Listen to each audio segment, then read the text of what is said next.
The USL and its players are returning to the negotiation table this week.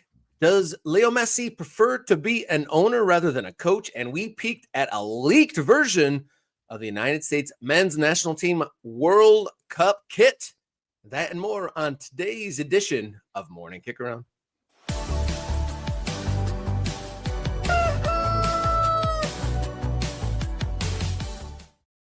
Hello and welcome to the show. You found your way to Morning Kickaround, the show where we dot the map of the ever-expanding American soccer landscape. My name's Robert Kerr, local soccer guy, and to my side, as always, radio soccer guy Jason Davis. Yes. Welcome aboard all, and tip of the hat to our new subscribers. We may just hit 7,000 this morning. That would be cool if we got to 7,000. If we got a couple of new ultras out of those new subscribers, or just new ultras who've been hanging around for a while, that would be great as well. Support Morning Kickaround. Lots to come in 2026. We've got the countdown to kickoff, which we're ramping up. Cosmos coming soon for round number 2 of their series. Working on that. We have some conversations happening behind the scenes. We've got a new sponsor as well for the show. So yeah, support the program, join the ultras, get in the Discord, be part of the conversation, dot the map of American soccer. Within these walls of this show, 2026 going well so far in its early goings, looking up, exciting year ahead. If you've been cruising around the channel, you'll see that I put a poll up there yesterday. What will be the biggest impactful 2026 event on American soccer? Not a big surprise. 2/3 of the over 350 voters said World Cup, with the expansion of lower league soccer coming a distant second. Yeah, I mean, that makes sense. It's only the biggest sporting event on the planet, and it's only the biggest thing in the world outside of, geopolitics and wars and such. So I'd imagine most people think that will have the biggest impact on American soccer. But man, I think, the grassroots growth of the game is going to be a story as well all year long. And I'm glad that we get to talk about it, Rob. Yeah, I'm surprised that lower league soccer expansion outdid new stadiums opening. A lot of people like the opening of stadiums, and that's a long-lasting impact, at least on those specific towns and clubs. And then the MLS calendar came in last in that voting, which debate that amongst yourselves, I suppose. Become a member as we're going. Become a subscriber. And also support us on the social medias at MKickaround across all the platforms: Blue Sky, Twitter, Instagram, and TikTok. And we are also streaming over there on the Instagram. So that's why there's a couple options to go vertical or the traditional horizontal. So shout out to anyone tuning in either on YouTube or on the Instagram.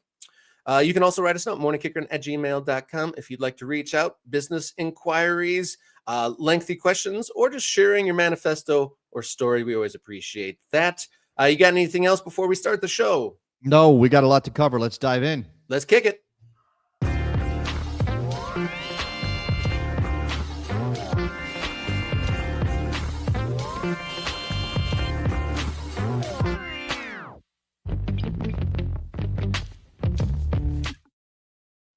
Big news and an update per ESPN's Jeff Carlisle last night. The USL and its players union set to restart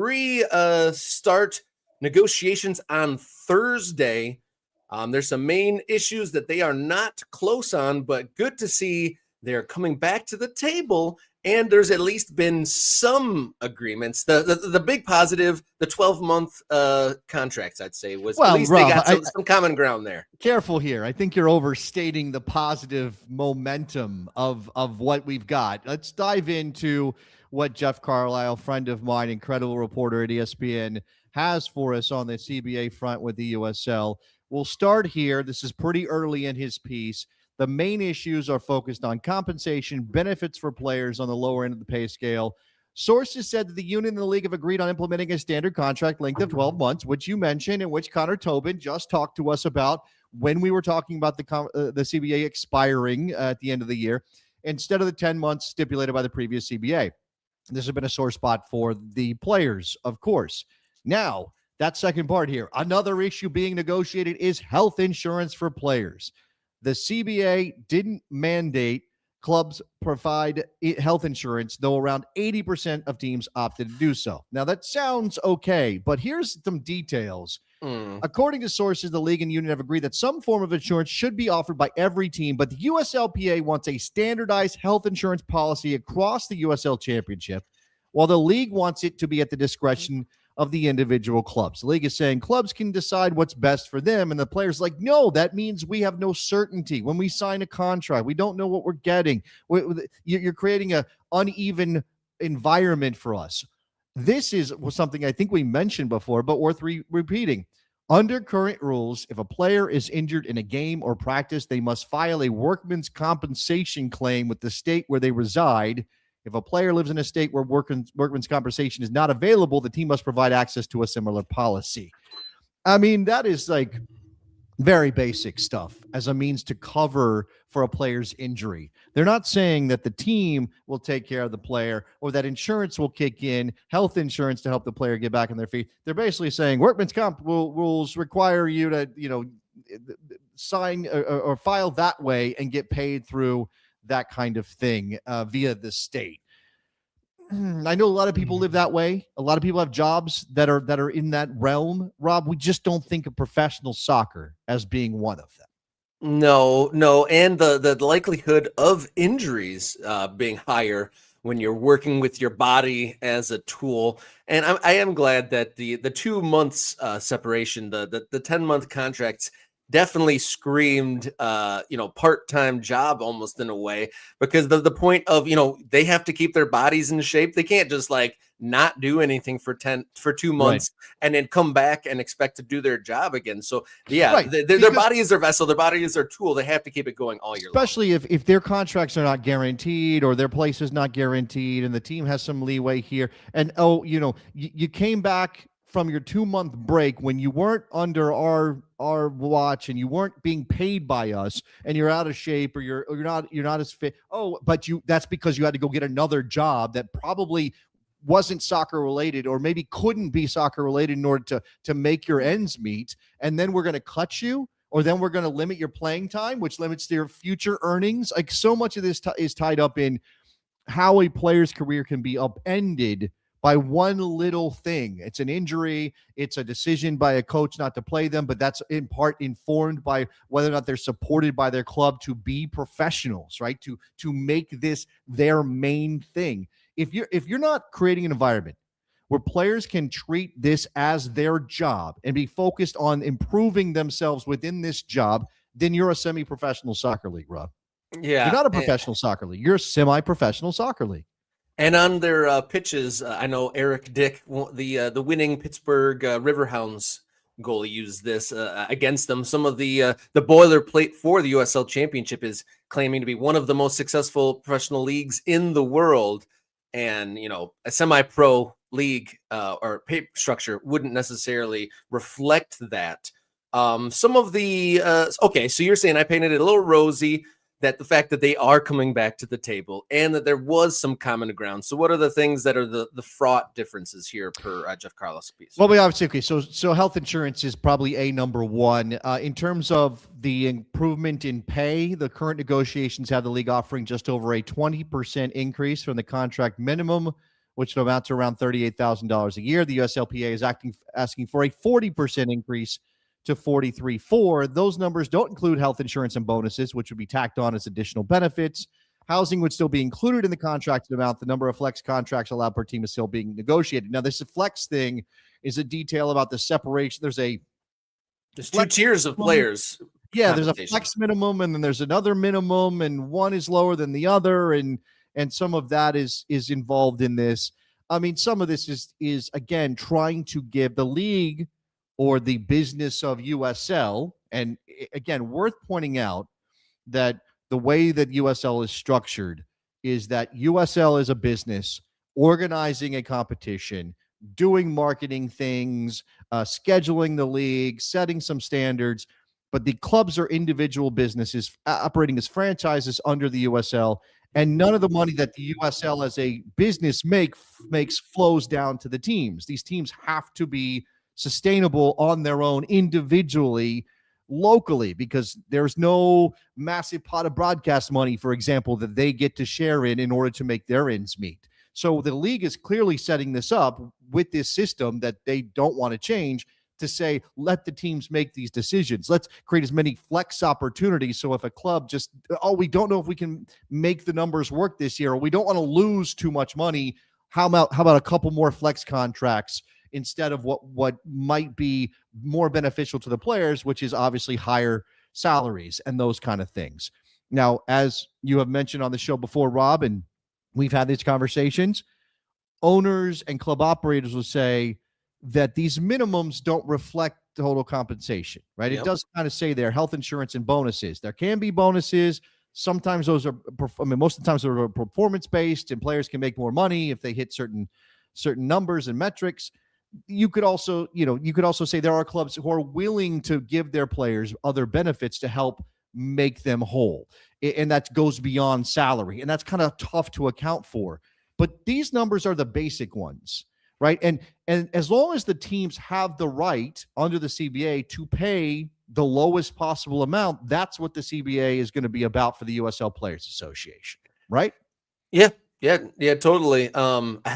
In many jobs in the modern era, the word flex should give you the shudders. That's usually that's a fun word for figuring out how to pay you lower. But going back to that previous slide there, you had on screen that the league is offering or is okay with a 20% increase from the previous CBA. Players Association asked for 40% pay bump in any line of work. That's significant. 40% is a big jump. But when you're talking at these numbers, like, going from 38,000 to 43,000, like that isn't a gargantuan amount of money. But as you said, negotiations, you shoot high and meet in the middle, right? So what would be fair, or what seems liable? Yeah. Like, what, are they going to budge on a 30% increase? That's a good question. I mean, we don't know, what the tipping point is. 20% is significant in terms of percentage, but it's not significant in terms of real dollars, which is obviously what the USLPA is all about. It's like, what is a real dollar amount? Like, if you are making six figures and somebody says, I'm going to give you a 5% increase this year, you're like, God, that's great. Damn, I'm making some extra cash in the next year.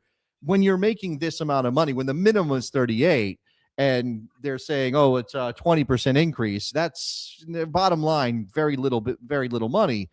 I would hope, and again, obviously the USLPA is trying to leverage some of the big plans that the USL has, and again, going public with how can you be professional, how can you want to do a Division I league, how can you want to implement Pro Rel, how can you call yourself the most successful second division in the world if you're not willing to at least give livable wages to your players? Are any of these wages livable? Is certainly a thing. Now, look, I was making not that much money in my 20s and living with three other guys and splitting costs and all that stuff. That's part of life. Like, I'm not going to cry for these players if they're having to get roommates and such. Again, it's just that disconnect between what the USL says it is and wants to be and what the players are actually making and having to do in order to make their ends meet. And again, there will be players who have families, have car payments, have mortgages, and those things really are tough when we're talking about numbers in this area. I mean, I know you gotta, project where you want to be, almost speak it into reality. And, us Americans, we're definitely big into slogans and sloganism and high aspirations. And sometimes you fake it till you make it, so to speak. But these are the realities on the ground, not meeting each other. And I think there's just like a kind of a oil and water culture conflict between, appealing to a league for approval or disapproval, and then they're trying to disseminate that responsibility down to the clubs. Yeah. And it's like, is this a collective league thing, or is this a bunch of clubs that are members of a separate thing? And the fact that it's a company but it has separate members, it's kind of an awkward clash, and that's all kind of colliding here between this payment stuff. And then in our next subject, which is going to be Pro Rel, there's definitely a clash of business approaches definitely at hand, that there is definitely an awkward limbo to work themselves through. And It's being fleshed out here on multiple fronts. So let's finish out with this last bit here from Jeff Carlisle's piece. The USL declined to comment, but sources with knowledge of the league's thinking contend that what is being proposed by the union is too big a jump for one CBA, and that the USL is proposing what it feels is a fair stair-step approach. The league contends that more than 90% of the league's players make above the current contract minimum. Right? Again, so it's not, it's saying like, oh, the reality is that this minimum doesn't actually apply to that many players. But of course, again, this USLPA is saying, as long as there is a minimum like this, there is a way for the teams to pay the players that little bit of money. If they can get away with it, they might try, and we have to protect our players. The last major obstacle surrounds licensing of player image and likeness rights. In the current CBA, the USLPA receives $25,000 from the league for licensing. I mean, that is nothing, right? This time around, the union is asking for an increase to around $600,000, which is on par with what players in the Professional Women's Hockey League receive. The league wants to limit that to around $125,000. Now, I don't think the USL is making a ton of money on licensing its player likenesses and image. It's probably not. But there is an item in I believe the John Morrissey piece I referenced a couple days ago over at USL Tactics that says, and it was specifically, it mentioned the Professional Women's Hockey League in that story to say that they make $600,000, whereas the USLPA is only getting $25,000. And the league went and sold the rights for the player likenesses and the teams and everything to be part of the next EA game or whatever for way more than that $25,000, right? They made a healthy chunk of money off of that likeness and everything. I mean, a chunk of money that could be distributed to the players. So, and that stuff is out there as something the players want to push back on. Yeah, and it says the league wants to limit it to 125,000. And congrats to the Pro Women's Hockey League for negotiating themselves a significant sum for that. And you got to feel like there's at least a middle ground beyond that 125 on USL. From Soccer Zombie St. Louis, Tom, good morning. If teams can't afford to pay players a respectable wage with healthcare benefits, maybe they shouldn't exist. Yeah, it sounds harsh, but you can't have growth without investment. Yeah, I think that goes back to the fake it till you make it. They're projecting grandiose plans, and I think this interim period, as these grand plans are being built out, is going to be awkward. I think there's some people that are definitely going to be left with the short end of the stick, whether it be, maybe players are in it just a little too early, and then maybe these benefits do come to fruition in a couple years. But these next couple years, I think there's going to be a lot of pain here while they figure it out. And again, this is about an awkward partnership, right? The league needs the players and the players need the league. And they got to find a way to at least, if not be happy, then be reasonably content with the direction. And of course, there will be some middle ground here to be found. There has to be, right? And I think that's what's going to happen. If you want my honest take, I don't think there's going to be a lockout. I don't think there's going to be a strike. I think there's going to be a resolution to this in the relatively near future, and it's going to be nobody's exactly happy. The players didn't get everything they want, but the league budged a little bit. The league's not super happy because they wanted to make more money to put back into the product, et cetera, and everybody will kind of go, grumble and move forward. And maybe the length of the CBA is at play here, something you mentioned, Rob. I mean, the players should not sign a 10-year CBA at current terms. No, right? Yeah, 2, 3, maybe. Yeah, and if they can get away with that, right? If they can get away with that, then yes, it should be 2 or 3 years, especially with the USL plans of Pro Rel and D1. That there should be an understanding from the league that, hey, we can't lock the players into a long-term CBA when we're going to be doing some earth-shaking things that are going to change the complexion of the league. And maybe that's, hey, we'll reassess because we think there's real promise here and this is successful. But in the meantime, give us a break, players. Give us a break because we're trying to make this bigger than it was before. And you're the ones that might benefit the most in the end game.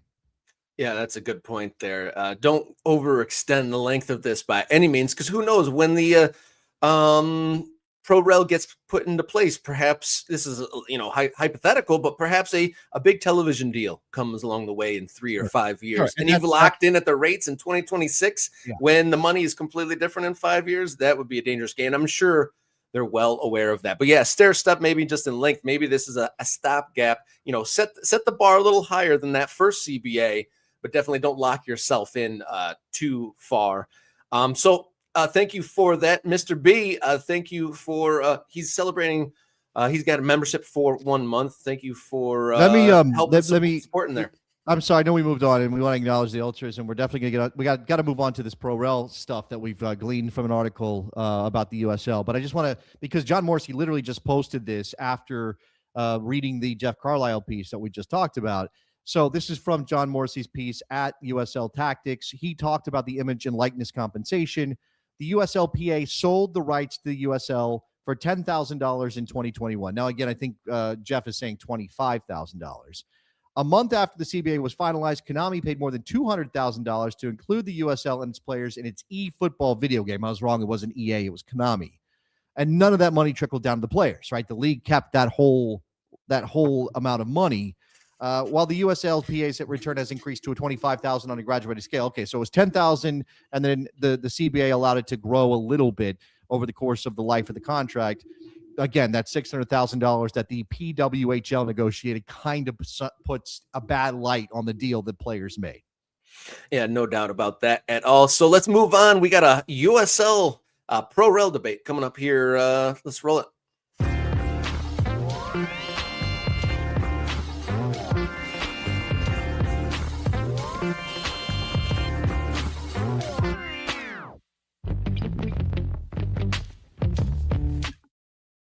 Since USL's huge announcements of adding a D1 league and a pro-rel system, we haven't gotten a lot of details.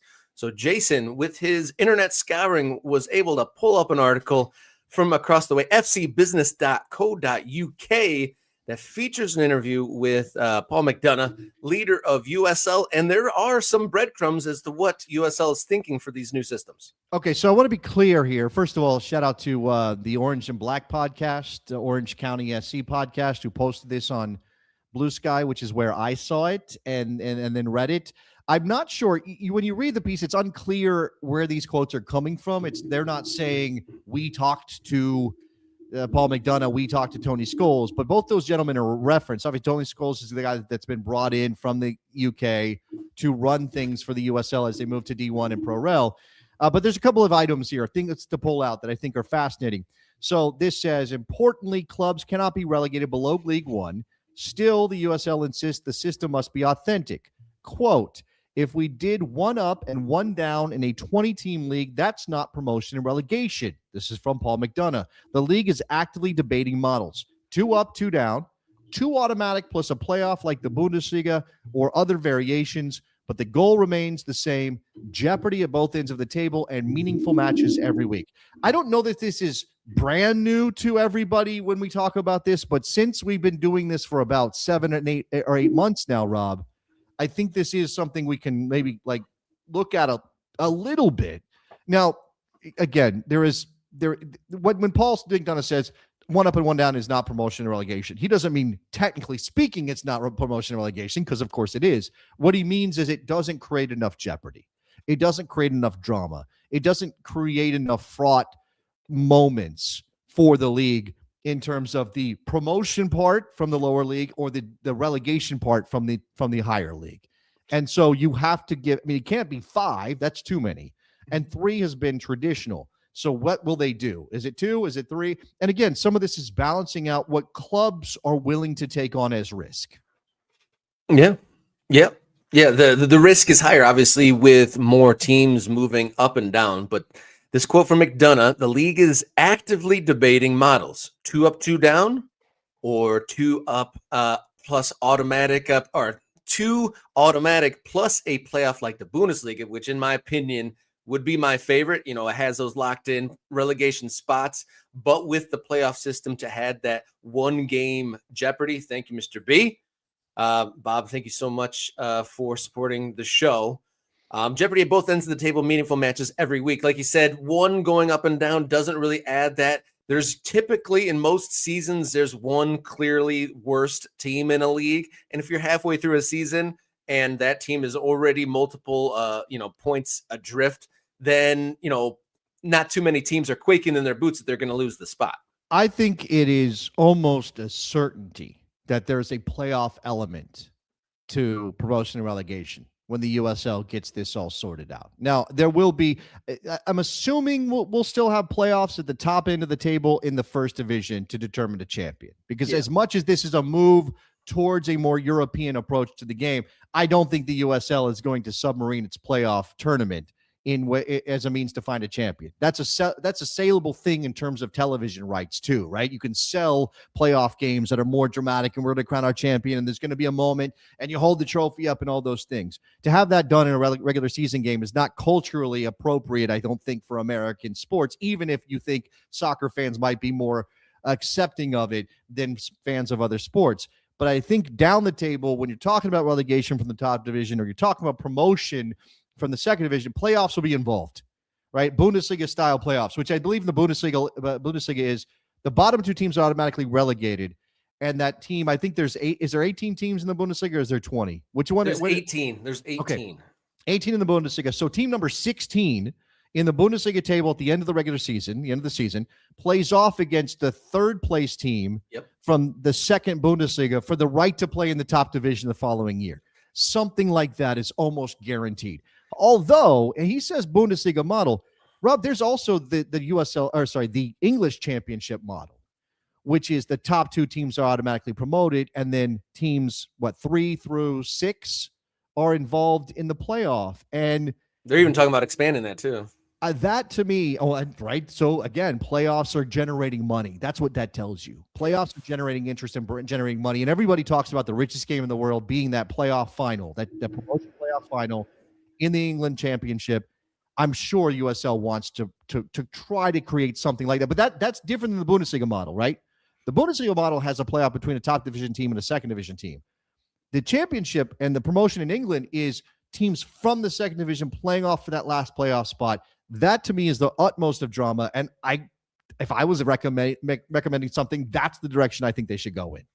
Imagine the heartache of going into a team, like you support a club, you finish in that third to lowest spot in your league. Imagine the angst and anxiety going to that game. You're either going to be exhaling the hugest sigh of relief at the final whistle, or you're probably going to be crying into your nachos. Like, that is some huge anxiety. I mean, I remember going to a watch party for a clinching game for the Pistons back in the day when they were good, early 2000s.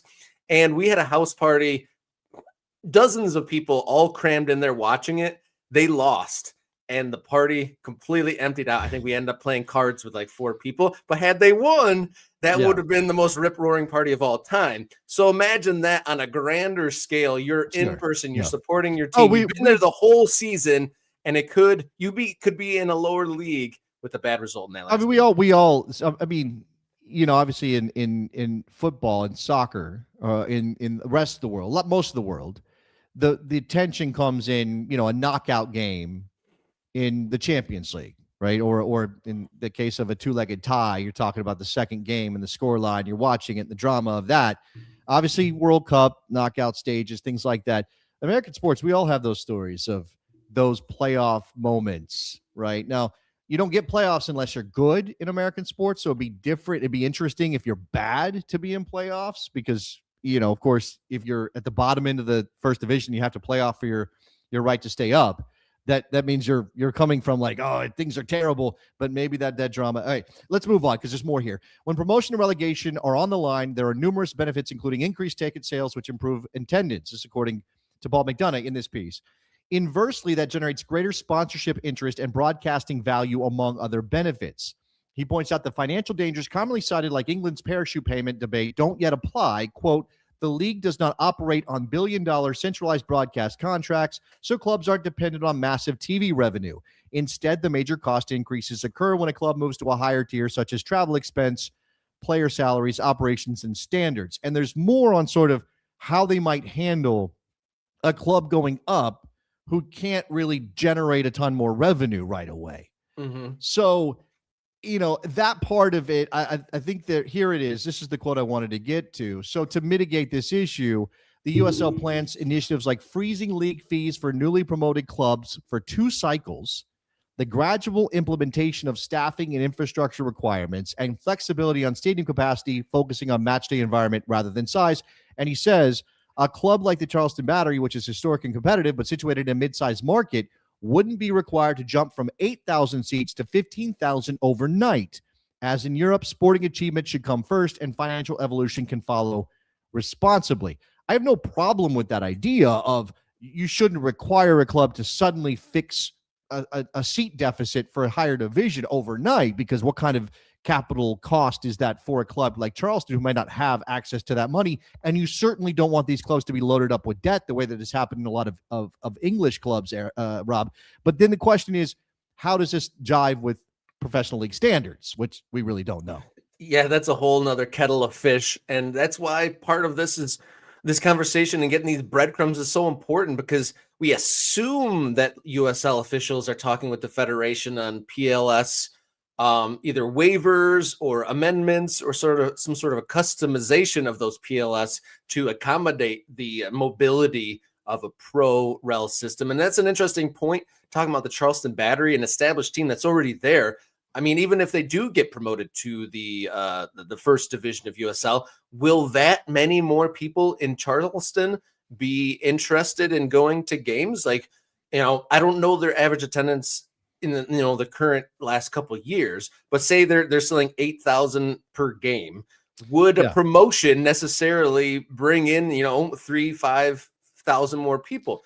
And it's interesting that they note the parachute payment gap, because even England, which is almost like the standard bearer in some ways for a lot of these people who are trying to, sort out a new system here, make something from nothing, is the parachute system over there is out of hand. When they created it, there was like a $30 million gap between the bottom of the Premier League and the top of the championship. And that's like into the billions now. So that is untenable. And hopefully once they do come to some resolution, that they'll be able to scale the arrangement if there is a big TV deal that comes into play.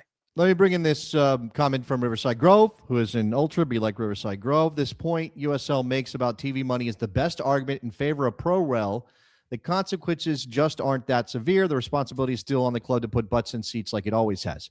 Now, this cuts two ways, though. Yes, USL is not dependent on television revenue. These clubs aren't dependent on television revenue. And if there are going concerns and they're relatively stable, although I think there's always a question, then you can say, well, they're not, if they go down a division, it's not the end of the world, because they're not losing a bunch of television revenue, and they can maybe handle that. But we have heard many people say, my fans don't care what league we're in, right? So if the fans don't care what league you're in, is there automatically going to be in terms of what Paul McDonough is saying, you're going to see that increase in revenue when you have to talk about travel cost and player salaries. That's going to come through, more people are going to buy tickets because you went up a division, or more sponsors will come through the door because you went up a division. And maybe fans are different from sponsors, but the sponsors are going to respond to what the fans are doing, because that's why you're there. You're there to reach the fans. You're there to reach the people who care about the team. That's why it's worth your spend as a sponsor. Are we going to imagine that if people keep saying league doesn't matter, that it will, in terms of the bottom line of these clubs? I mean, I'm not saying it's nonsense. I'm saying I don't know. I think there's a lot of unknowns here.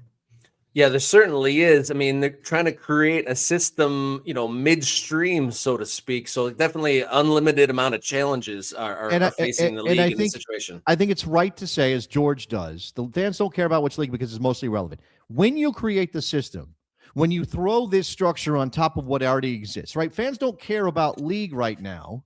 And this has come from, oftentimes it comes from owners of high amateur clubs, NPSL clubs, League for Clubs owners, things like that, right? Who are saying, or in the case of, USL Championship to League One, does it matter that much?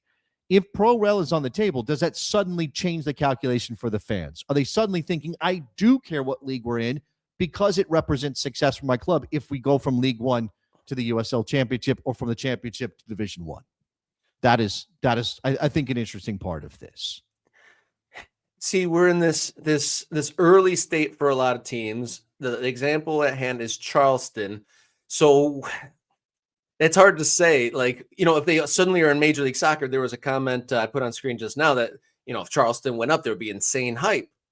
True. I mean, just like in Detroit, when Columbus came in for one game, there was some hype. So, I mean, to certain people, maybe that makes a difference, but I think anyone likes success. So if moving to a different league means, oh, this team is on a tear, let's go check them out. Because American sports fans, I know here in Detroit, attention comes and goes on whatever team is doing well at the time. So, so Detroit City, like, great story within its niche is huge, but mainstream has only just peaked in there with these very minimal times. And Let's say they go on a tear, win the championship, move up to the first division. I think maybe they maybe. But I do think there's a limit on that because USL doesn't have access to the most visible, richest league in the country, right? So, and this is not to say USL shouldn't do this or that their pro rel plan is wrong. I get it. I understand it. And I actually do think it's worth a shot. But, you know, you're talking about like, oh, people will start getting excited. The local news will start to care. It'll start to get a buzz. It'll be more. It'll break out of the soccer bubble. Is that might be true on some level, but again, there's a ceiling because it's not like winning the first division gets you into MLS or winning the championship gets you into MLS, right? It gets you into the USL first division, which for a lot of people is still going to feel like not quite an achievement, right? Again, I think this is all meant to say, while there are some limits on this, you still do it, right? While you recognize, let's not overstate what this might mean. Let's keep it in perspective. It can be a boost, but there is sort of like, well, it's not the same as going from, it's not the same as like a small college basketball program going to the Final Four, right? This is like a small college basketball program winning the NIT. It's like, oh, that was great, but it's the NIT. Yeah. It's not the Final Four. It's not the NCAA tournament. And the last thing here that we'll mention, this is about competing with MLS. I thought this was important. Can the USL with promotion and relegation surpass Major League Soccer? McDonough answers honestly, probably not, ! He says MLS ownership groups are among the wealthiest in the world. Their financial power is immense, but he also argues that the closed league structure inevitably caps certain kinds of growth, particularly among smaller markets. Well, I think that is certainly true. The USL doesn't need to beat the MLS, he says. It needs to thrive in the places where MLS does not go and build a globally respected, competitively authentic football system. With Tony's appointment, Tony Scholes, the new investment, and the launch of a D1, we're making a statement of intent. The league is carving out its own identity, its own future. Again, I think there's reasons to look at this cynically and see it as a sort of play on the part of USL that isn't necessarily only about the soccer.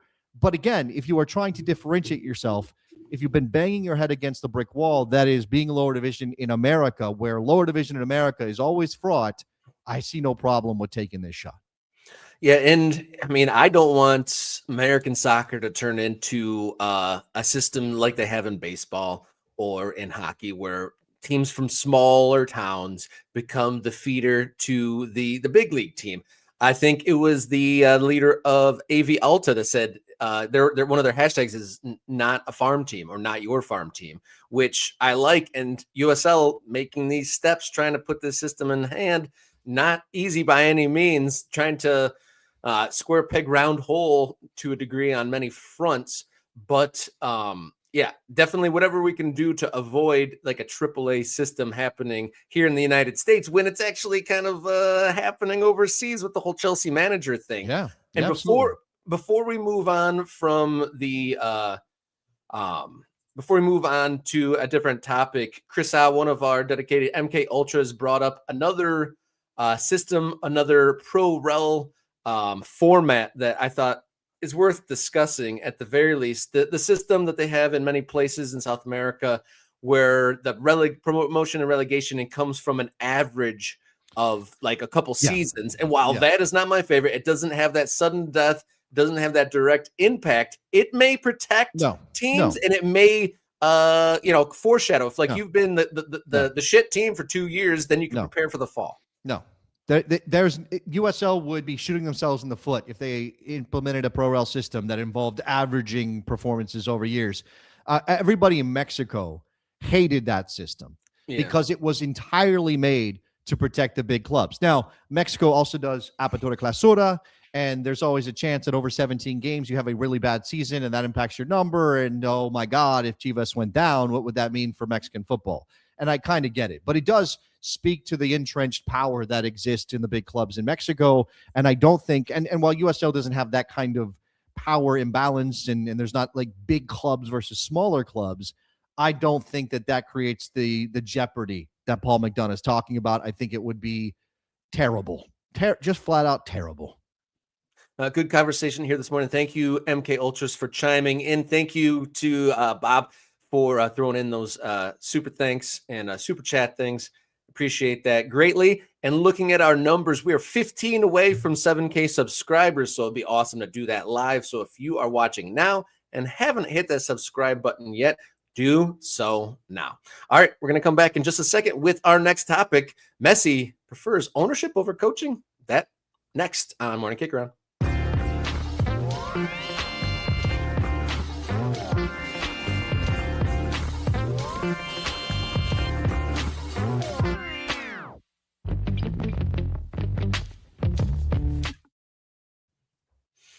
Welcome back in here at Morning Kickaround. Leo Messi, after signing an extension or a new contract at Inter Miami, has a few more years as a player. But in a recent interview, he says that he would prefer ownership over coaching in his post-playing future. So would Messi be more impactful as an owner or as a coach in American soccer?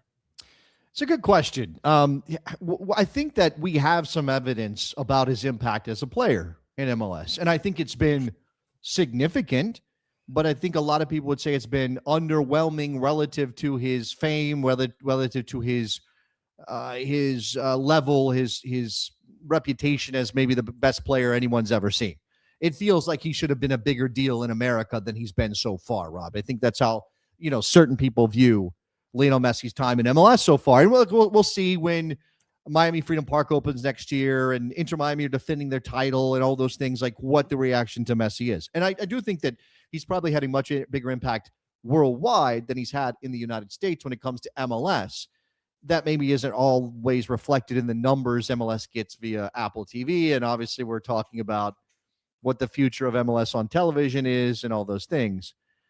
But I do think that it's very possible that look, I guess it depends on if he's a visible owner or not. Because if he's just in the shadows, if his name's on the sheet as owner, if you go to Wikipedia and you look up a club in American soccer and it says owner Lionel Messi, and that's it, that's all you know about it, maybe that's not much of an impact. Maybe that's not much of a thing. I don't think he's got a personality made for being public in any sense, being a manager, being a coach. I mean, if he wants to go coach kids, maybe that's the thing.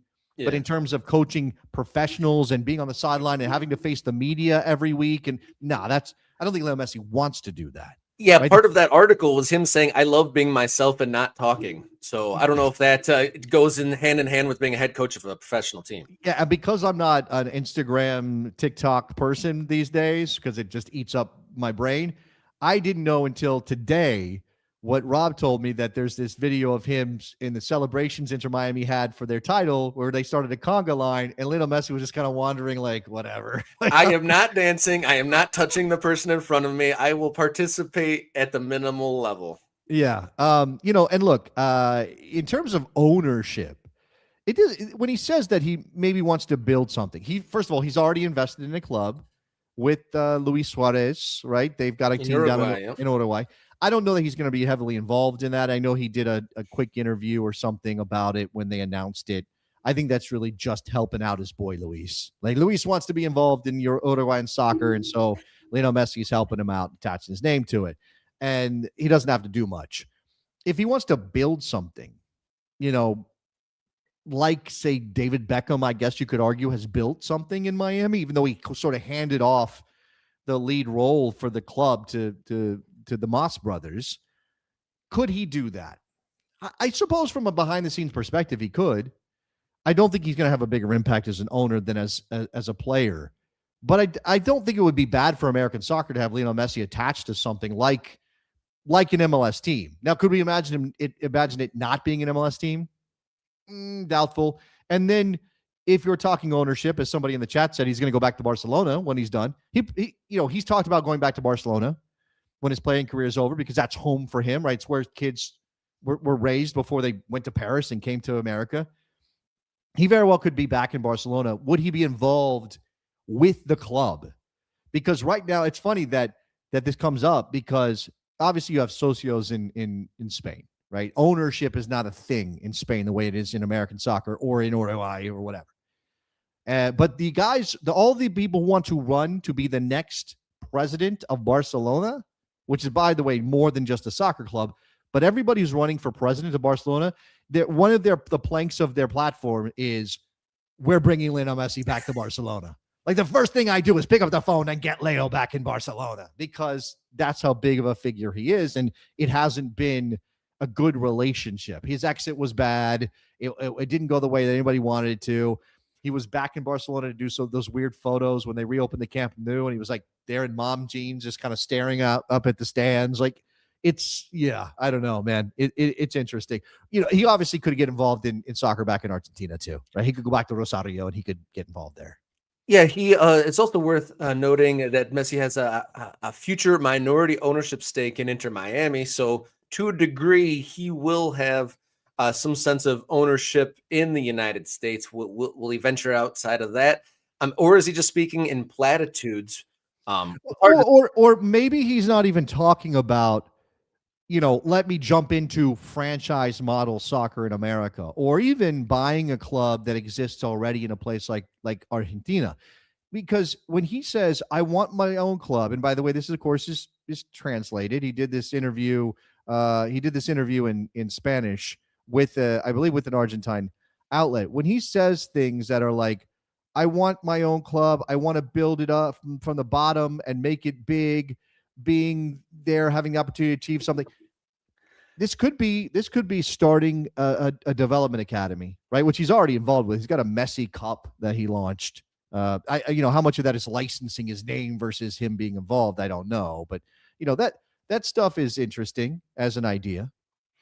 Yeah, certainly interesting as an idea. We got commenters saying that he's probably going to go back to Barcelona and be the president. Look it up. Does he really want to be president of Barcelona though? That's a lot. That's a lot. That's some day-to-day responsibility that I don't know. Now, if he wants to be a figurehead, if he just wants to be like the public face of Barcelona, I could see him doing that on some level. Like they trot him out, he waves. Maybe he does an interview every 6 months.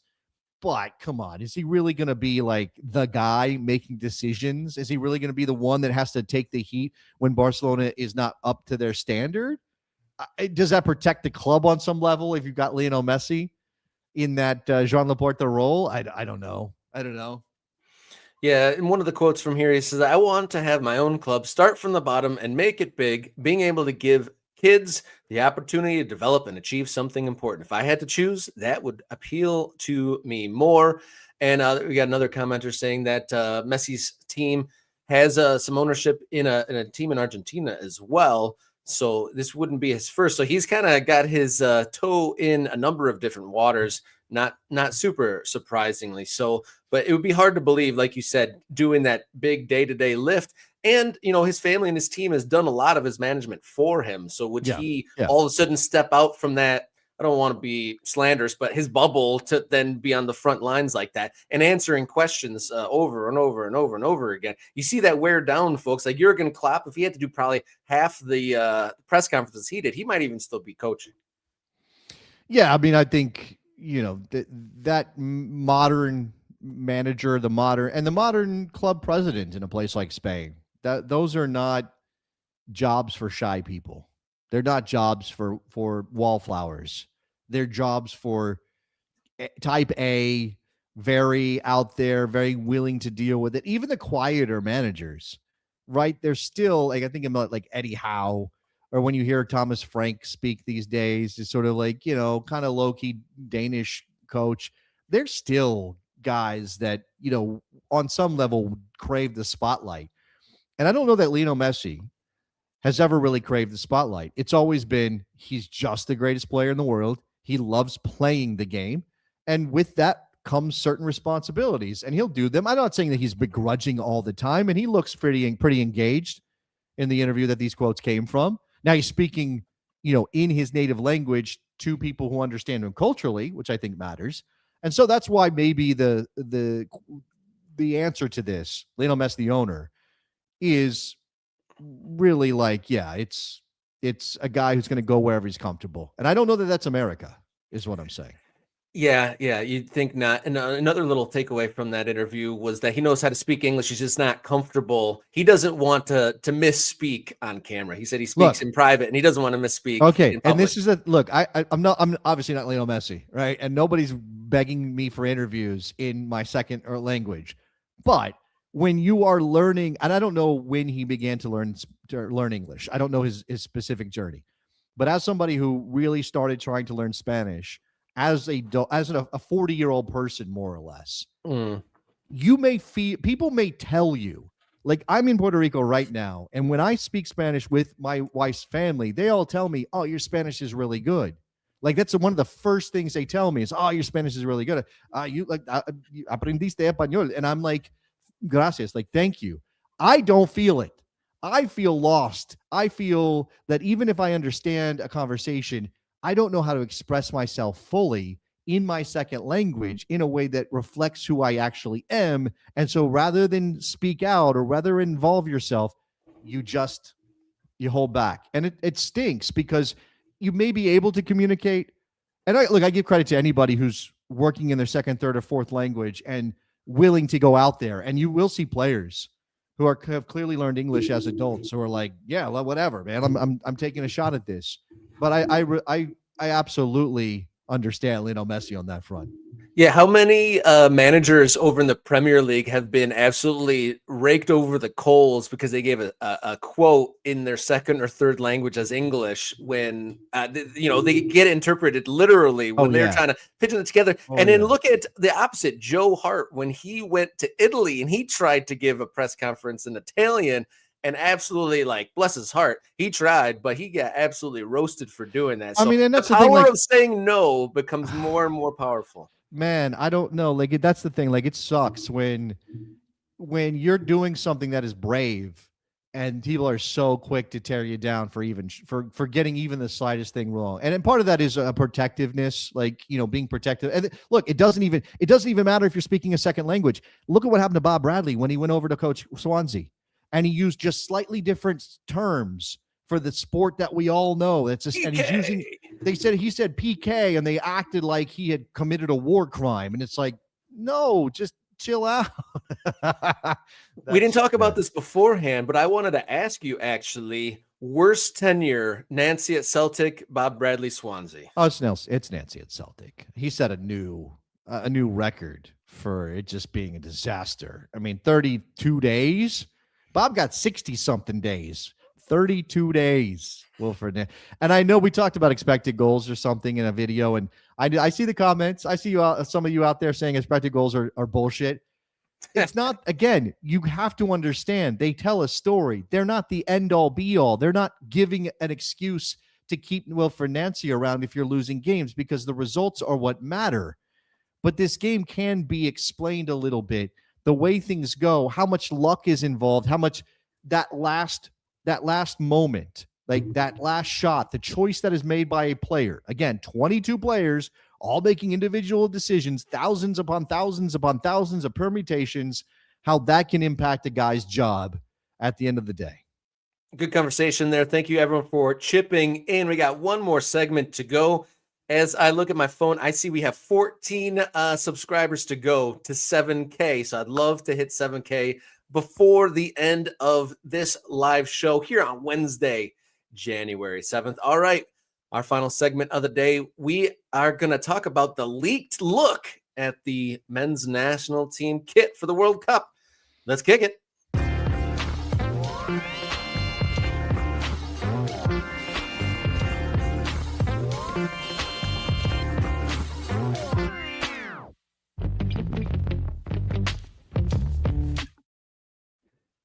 All right, welcome back into Morning Kickaround. The big thing on American soccer internet yesterday, a leak look at the World Cup kits for men's national team, World Cup 2026, possible World Cup Okay, kits. let's. I believe the U.S. women will also wear these kits, Rob. Oh, so okay. You say men, but one of the leagues, and I didn't grab that image, but one of the leagues actually has 4 stars above the badge. And who gets to wear 4 stars above the badge? The U.S. men? Nah, the U.S. women do. Now, there is a home and an away that have been leaked, but this is the one that everybody is freaking out about. This is now we need a name for this, Rob. When I posted on social media, this is what I need to know. Is this the wavy Waldo? Is this the Wadoodle? Is what I came up with. Is this somebody suggested the drunk Waldo because it's waving? And maybe we could just talk about whether we like the wavy lines or not. I think that's probably number one. But it does evoke the Waldo, which a lot of people have fond memories of. I'll call it the flag waggler, perhaps here. Looking at it at the first The time, flag waggler. You're not even going to use the Waldo thing. You're not even going to use that as a base for the name of this. You're the flag waggler. What's a waggler, Rob? I don't know. It's a remix. Like instead of a waiver, I threw in a little Waldo. And Waggler's a goofy term. I consider Waldo a goofy character. And the one thing I'd say for this, I really hope the back matches the front. One of my least favorite kit designs. You can have an ugly one as long as it's the same color on the front as the back. Because if this has like a dark blue or something on the back, when they turn around, it looks like there's three teams out there when the front and the back. I understand what you're saying. I would guess that this would be all the way around, and there would be a block out of probably white with a dark number on it. That's what my guess is. Psycho Waldo is actually not terrible. Thanks to Nate. That's pretty good. Yeah, Waldo with the shakes. Yeah, I mean, I did think of something. There's something under the influence about this shirt, right? Because again, if you face the Waldos are just straight up white, red and white stripes. If you throw in a little bit of a wave, I'm like, no, we're tipsy Waldo, or as somebody said, drunk Waldo is another way to go. It's definitely better than what we had the last couple of years. The weird color thing that we saw at the Copa America and the recent iteration. This is a big improvement on that, in my opinion. I think this is okay. Now, I've seen the gamut of opinion. I've seen people say, yes, please, this is great. Let's go. I'm all in. Waving flag, all that stuff. I've also had people say, this is trash. This is absolutely terrible. This opinions. Yeah, I mean, I'm sort of in the middle. Actually, I'm probably more on the yes side than the no side. Like I lean more 70% yes, 30% no. And again, it's the waves that throw you off because you do kind of have to adapt to that idea. Now, here's the Waldo side by side with the wavy kit to give you a sense. That's a beautiful picture. Love that picture. Thank you. You like that kit. You're a big fan of that kit. Now, there's also and just seeing it because I know what happened like moments after this picture was taken. I mean, Deuce went down the side and he scored a goal. I mean, okay, this is literally right before a goal happened. Okay, well that's a good point. But it's a good shirt. It's a good shirt. Okay, what about shorts? What shorts are we going with here? Because there's blue shorts with it. What do we think? I think if you add some stars onto the blue shorts, I think that'd be wild. It might be a little noisy, but definitely the dark shorts, the kit we see on the left here. I think the dark blue is appropriate. There's going to be some FIFA regulations involved in what they can and cannot do with this, right? So, and because this has always been the thing when people see World Cup kits that are boring, they go, "Oh my God."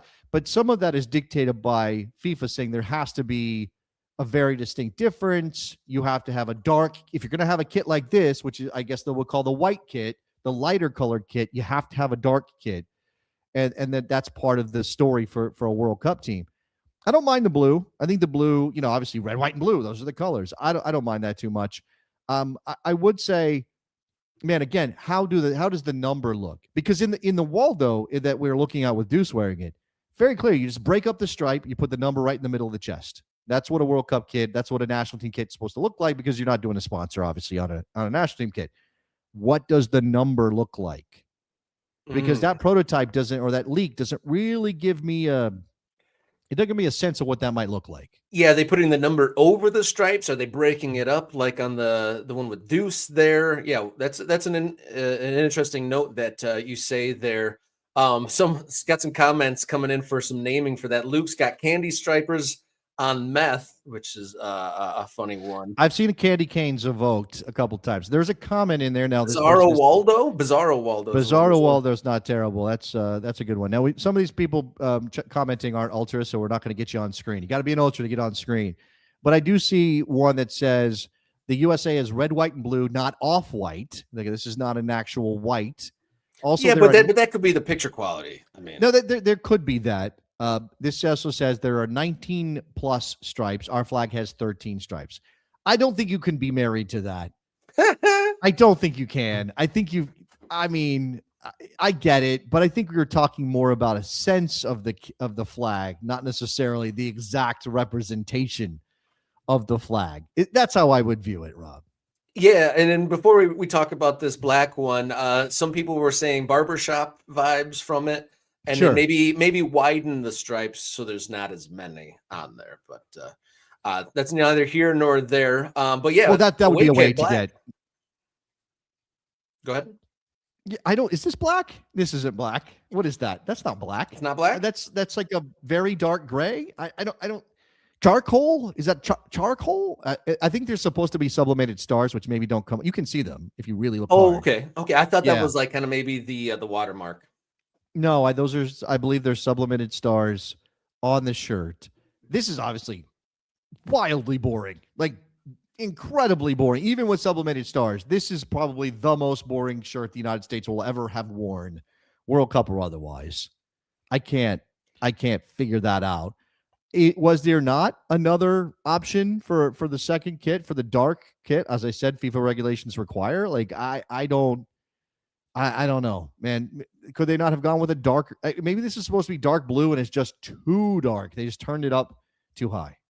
Yeah, my fingers are crossed that this leak is incorrect on this one. Either the color isn't quite right, and this is blue with sublimated stars, or this is a training kit that they have mistaken for the away kit, and there's another option that we haven't considered here yet. But if it's just straight up black, I'm not sure where is that drawing from, or is this kind of a nod to dark times in the United States that they would make a black kit here? Have we had a black kit in our history? I'm trying to think. We've definitely had some very dark iterations, or I remember there was a red, blue, and black perhaps at one point in like the 2019-ish area. I can't remember one straight up black, and you're right, this would be a boring one, and my fingers are crossed that this is either incorrect or just a training top.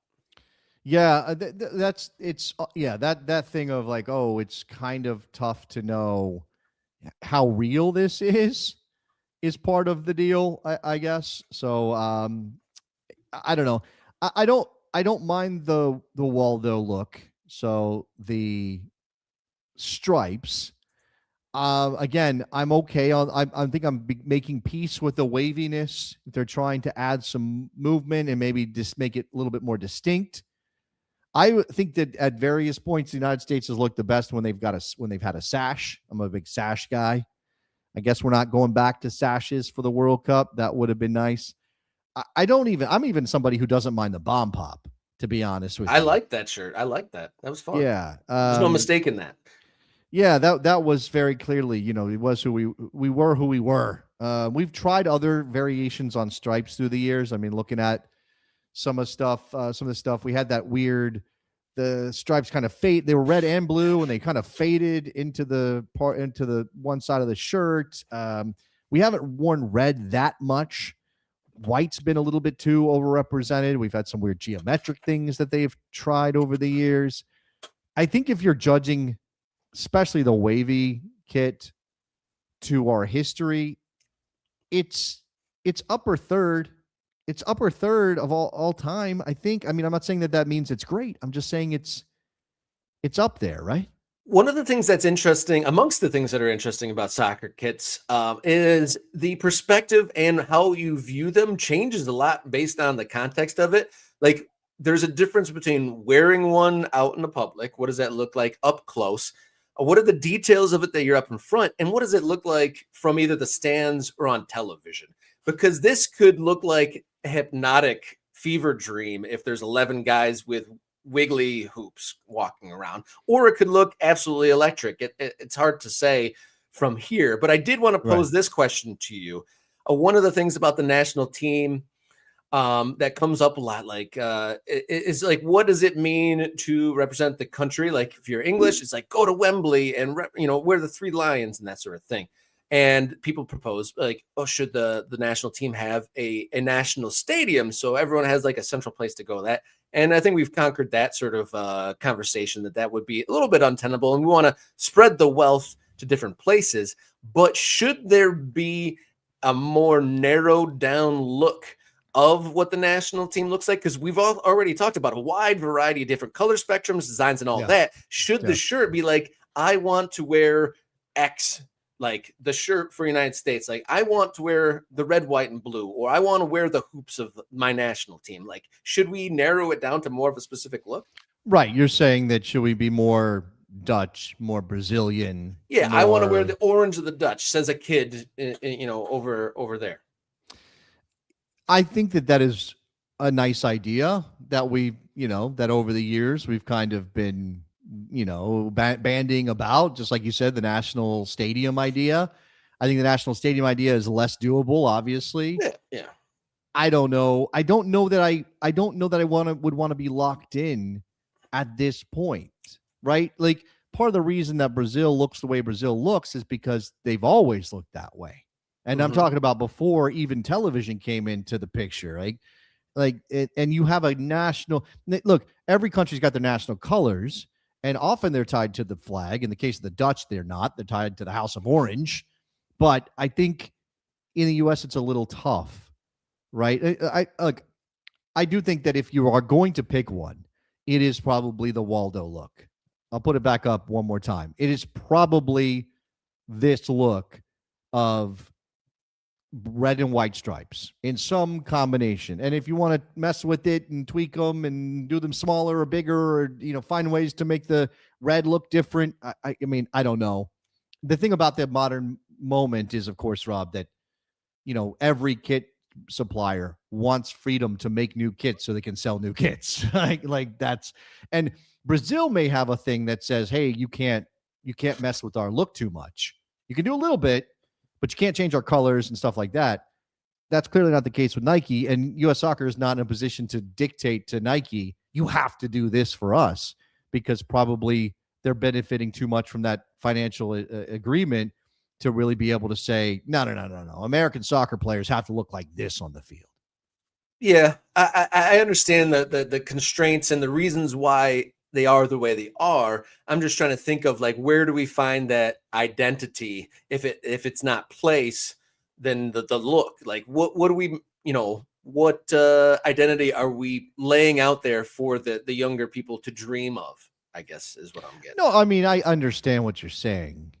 I don't know that. I mean, I guess when you say younger people, the only people who are going to need a color scheme to dream, because it's that simple for them, are 5 and 6 year olds. Like, after that point, it's, I want to play for my country. Who cares what we're wearing? Like, it's just my country. I think, it's romantic. You're painting a romantic picture is what you're painting. Like, the idea of, like, I've always wanted to wear the red, white, and blue of America. Like, yeah. I think, it's high-minded or fantasy sort of driven, but I think those things are real. I do. I mean, they're not real. I just don't know that they're so important that it should dictate a choice about a consistent look for the U.S. men's national team.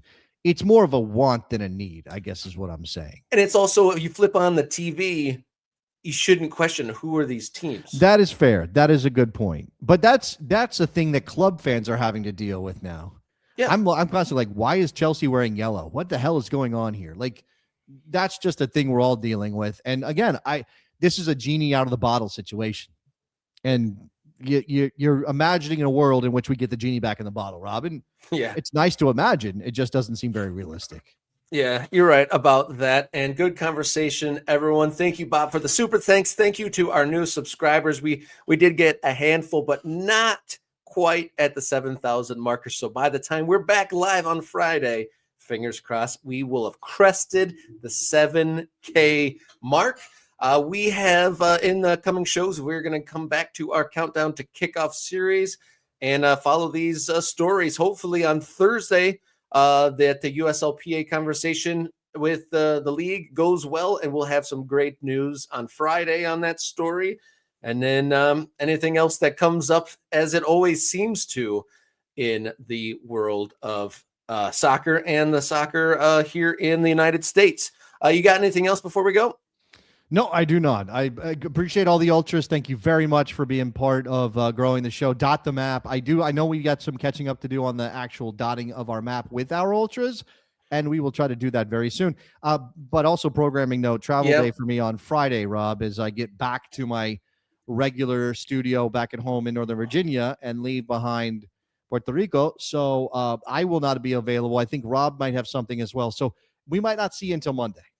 Yeah, fingers crossed. I'm hoping for good news on Thursday during those negotiations, but we'll see as far as the schedule for the show on Friday. Fingers crossed. We shall see what happens. But thanks as always to the support. And until next time, everybody, please stay safe and enjoy your soccer.